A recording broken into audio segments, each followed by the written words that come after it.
Hello student, आप सभी का मोस्ट वेलकम है आपके अपने यूट्यूब चैनल पर। उम्मीद करते हैं आप सभी अच्छे होंगे और अपनी पढ़ाई कर रहे होंगे। जैसा कि आप लोग स्क्रीन पर देख पा रहे होंगे, आज की हमारी क्लास क्या है, भारत का भौगोलिक विस्तार पढ़ेंगे और भारत के साथ सर्वाधिक तटीय सीमा लगने वाला राज्य पढ़ेंगे। दो चीज़ पढ़ने वाले हैं, आप लोग स्क्रीन पर देख लीजिए और सबसे पहले वीडियो को लाइक कर दीजिए और एक छोटा सा कमेंट भी कर दीजिएगा। भी क्वेश्चन पूछेंगे उसी को कमेंट में लिख दीजिएगा। वीडियो को लाइक कर लीजिए, क्लास को आगे बढ़ाते हैं। हेडिंग बना लीजिए। आप लोग हेडिंग क्या बनाएंगे, हेडिंग बना लीजिए। ठीक, सर्वाधिक तटीय सीमा वाला राज्य। ठीक, हेडिंग क्या बनाएंगे, सर्वाधिक तटीय सीमा वाला राज्य। ठीक, तो यहाँ पर लिखिए तटीय सीमा। क्या लिखेंगे, तटीय सीमा। तट आप लोग को बताए थे ना, पूर्वी तट और पश्चिमी तट। तो यहाँ पर तटीय सीमा हो जाएगी हेडिंग। उसके बाद उसमें क्या लिखेंगे, ध्यान से देखिए। भारत के ये जो साउथ वाला पॉइंट है यही सब है, ध्यान से। तो इसकी हम ट्रिक बता देते हैं, बाकी आप लोग तो स्टेट से जानी जाएंगे, हम ट्रिक बता देते हैं छोटी सी एक। ठीक, एक ट्रिक यहाँ पर देख लेते हैं, फॉलो करेंगे। ठीक, GAT ये हमारी ट्रिक हो जाएगी। ठीक, ध्यान समझिएगा। ठीक, ऐसे इसमें क्या हो गया, जी से गुजरात आप लोगों को पता है, और ए से क्या हो जाएगा, ए से हो जाएगा आंध्र प्रदेश, और टी से हो जाएगा तमिलनाडु। ठीक, मतलब देखो ये सब क्या है, ये मतलब सर्वाधिक मतलब बहुत ज़्यादा अपनी सीमा साझा करते हैं। भारत के तटीय राज्य हैं जो जिनकी मतलब सीमा क्या बहुत बड़ी है, जिनका क्षेत्रफल क्या है, बड़ा है। ठीक, तटीय के आधार पर इस पर ध्यान देते हैं। तो सबसे बड़ा किसका है, गुजरात की तटीय सीमा है, उसके बाद आंध्र प्रदेश, उसके बाद तमिलनाडु की। अगर सबसे छोटा पूछें तो कौन सा है, ये आप लोग कमेंट में बताएंगे।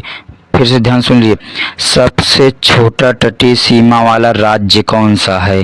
ठीक, जो भारत के किनारे पर स्थित है। ठीक, अपनी सीमा साझा करता है। तट मतलब किनारे पर, मतलब एक तरफ पानी और एक तरफ वो। तो ध्यान देते हैं कैसे, यहाँ पर गुजरात हो गया। ठीक, उसके बाद फिर महाराष्ट्र हो गया। ठीक, उसके बाद फिर यहाँ गोवा हो गया। ठीक, ये गोवा, उसके बाद क्या है कर्नाटक, फिर केरल हो गया। उम्मीद करते समझ में आ गया। इधर क्या होगा, तमिलनाडु, उसके बाद आंध्र प्रदेश, उसके बाद क्या है उड़ीसा, और उसके बाद क्या हो जाएगा पश्चिम बंगाल। तो उम्मीद करते हैं आप लोग को समझ में आ गया होगा। आपको मैप से भी दिखा देते हैं। ठीक, ध्यान दीजिए, देखिए मैप में आप लोग देख लीजिए कौन कौन से राज्य बता रहे थे। तटीय सीमा मतलब जिसके एक तरफ पानी हो एक तरफ जमीन हो। ठीक, तो ध्यान दीजिए यहाँ पर थोड़ा सा, हाँ अब ध्यान दीजिए ध्यान से। ठीक, क्या देखो यहाँ पर गुजरात है, ये गुजरात हो गया, इसके इस तरफ पानी है ना। ठीक, उसके बाद महाराष्ट्र है, इसके इस तरफ पानी है। यहाँ पर गोवा है, यहाँ पर कर्नाटक है, यहाँ पर केरल है। तो 9 राज्य बताए थे ना, तो 1 2 3 4 5 इधर हो गए, फिर इधर तमिलनाडु, आंध्र प्रदेश, उसके बाद देखो उड़ीसा है, फिर पश्चिम बंगाल। तो ये सब क्या हो गए, तटीय राज्य हो गए, मतलब जिनके इस तरफ देखो पानी है यहाँ पर, और इस तरफ क्या है, जमीन है। उम्मीद करते हैं आप लोगों को सारी चीज़ें समझ में आ गई होंगी। अब आगे बढ़ते हैं, ध्यान से देखिए।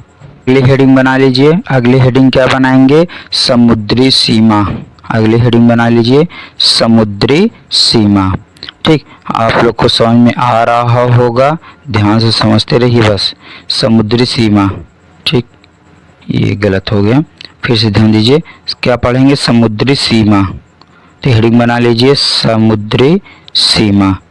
ठीक, समुद्री सीमा।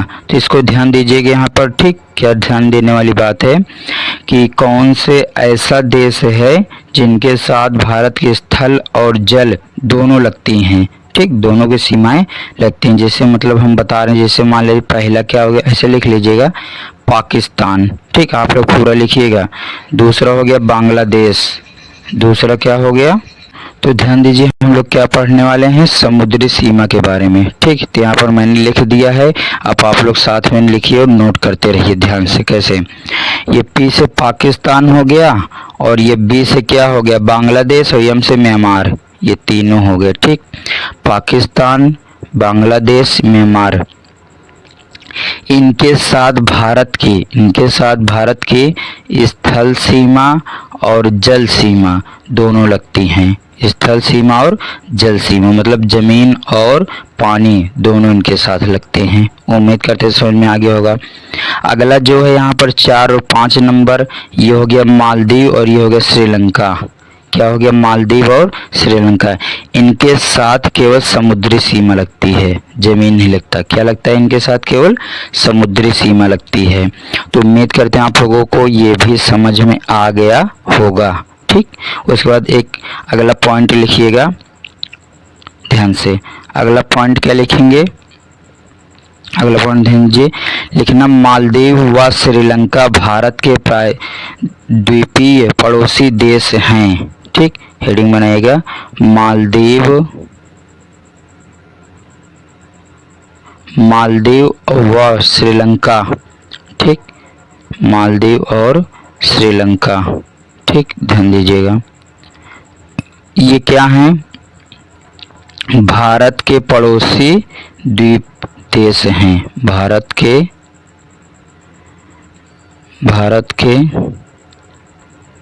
द्वीप पड़ोसी देश हैं। उम्मीद करते हैं समझ में आ रहा होगा। लिख लीजिए पड़ोसी देश हैं। ठीक, ये हो जाएगा अगली हेडिंग। उसके बाद ध्यान दीजिएगा नेक्स्ट, इसके बाद क्या लिखेंगे हम लोग? ठीक, भारत का सबसे छोटा स्थलीय पड़ोसी देश। क्या बोल रहे हैं? ध्यान सुनिएगा, ऐसे बस बना के लिखते रहिए बस। भारत का सबसे छोटा स्थलीय पड़ोसी देश कौन सा हो जाएगा? भूटान। ठीक, हम जो बोल रहे हैं उसको लिखते रहिए। भारत का सबसे छोटा स्थलीय पड़ोसी देश भूटान। अगला कौन सा होगा? भारत का सबसे छोटा पड़ोसी देश। ठीक, वो स्थलीय है, ये पड़ोसी देश मालदीव। ये क्या हो जाएगा? मालदीव। ठीक, तो समझ लीजिएगा। यहाँ पर ये द्वीप मत लिखो, केवल मालदीव लिख लो, बस बहुत है। ठीक, तो यहाँ पर देखो, अगर स्थल की बात करेंगे सबसे छोटा देश स्थल में भूटान, और उसके बाद बात करेंगे सबसे छोटा पड़ोसी देश, न जल न स्थल किसी की बात नहीं करेगा, तो क्या लिखेंगे? मालदीव। तो उम्मीद करते हैं आप लोग को ये सारी चीज़ें समझ में आ गई होंगी। इसके बाद आइए फिर थोड़ा सा एक स्टेप और आगे बढ़ते हैं। ठीक, अब ध्यान से देखिएगा। इसके बाद क्या लिखेंगे आप लोग? साथ साथ हम लिखते रहिए। और हाँ, जो क्वेश्चन बोले उसको आपको बताना है।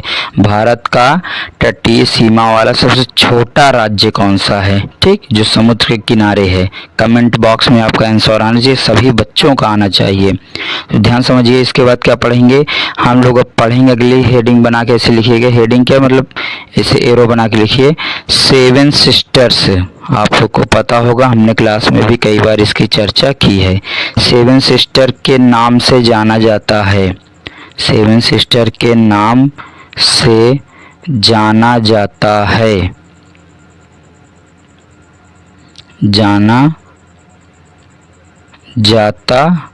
है। ठीक, कौन कौन से राज्य हैं जिनको 7 सिस्टर के नाम से जाना जाता है?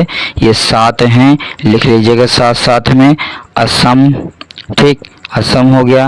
नागालैंड, ठीक, अरुणाचल प्रदेश, ठीक, मणिपुर, ठीक, मिजोरम, ठीक, मेघालय, ठीक, और त्रिपुरा। तो ये क्या हो जाएंगे? 7 सिस्टर्स। ठीक, देख लो 7 होने चाहिए। कितने होने चाहिए? 7। देखो 1 2 3 4 5 6 7 कंप्लीट हो गया ना। एक बार फिर से नाम बता देते हैं, आप लोग वीडियो को रोक कर और सुन सुन के लिखते रहिए। कैसे?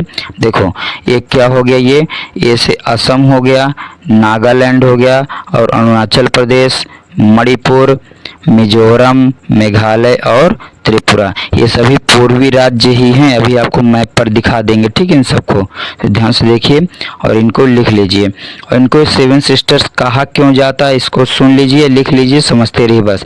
क्योंकि यहाँ के जो पर्वत हैं, जनजाति वन हैं, ये सब सेम हैं। ठीक, मतलब सब एक जैसे जनजाति के लोग निवास करते हैं सभी राज्यों में, इसलिए इनको 7 सिस्टर के नाम से जाना जाता है। ठीक, आइए आगे बढ़ते हैं। ये तो हम पढ़ लिए 7 सिस्टर। अब 7 सिस्टर का 1 ब्रदर है। ठीक, अगर सिस्टर में तो उनका भाई भी होगा। तो 7 सिस्टर का 1 ब्रदर कौन है, लिख लीजिएगा 1 ब्रदर।